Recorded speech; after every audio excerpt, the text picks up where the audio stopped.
আসসালামু আলাইকুম, সবাই কেমন আছেন? আমি আলহামদুলিল্লাহ ভালো আছি। আমরা কুড়াচ্ছি, এগুলো হচ্ছে আমাদের গাছের আমরা। গাছটা অনেক বড় হয়ে গেছে, এখন বড় ঢুলি দিয়ে আমি এগুলো পাড়তেছি। পাড়তে গিয়ে অনেকগুলো নষ্ট হয়েছে, দেখতে পেতেছেন। আসলে গাছ বড় হয়ে গেলে ভাল লাগে না, যে কোনো গাছ, সবজি বলেন ফল গাছ বলেন, তখন ফলগুলো পাড়তে গেলে নষ্ট হয় এবং অনেক কষ্টও হয়। আর ছোটোখাটো থাকলে হাত দিয়ে পেড়ে নিতে ভালো লাগে, এতে ফলগুলোও ভালো থাকে, ফ্রেশ পাওয়া যায়।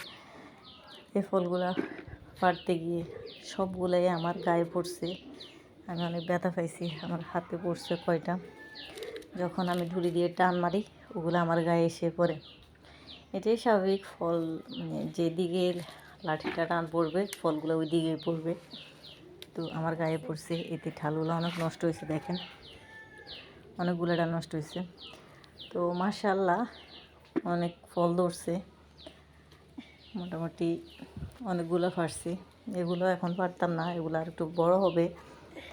আমার আপু আসছে, সে বলতেছে সে আমরা নিবে, ওর জন্যই পাড়া। এই যে দেখেন আমি পাড়তে গিয়ে অনেক ডাল নষ্ট করে ফেলছি। তো যাই হোক, সমস্যা নেই, আবার নতুন করে শাখা পোশাখা গজাবে, আবার ওই ডাইলে আমরা ধরবে, ঠিক আছে না? এই যে দেখেন এই গাছটা কত উঁচুতে, আমার বাড়িতে কিন্তু অনেক কষ্ট হয়েছে। এই যে দেখেন আমি একটা টুল নিয়েছি, টুল উঠে দাঁড়ায় লাঠি দিয়ে টান দিয়ে ফেলছি।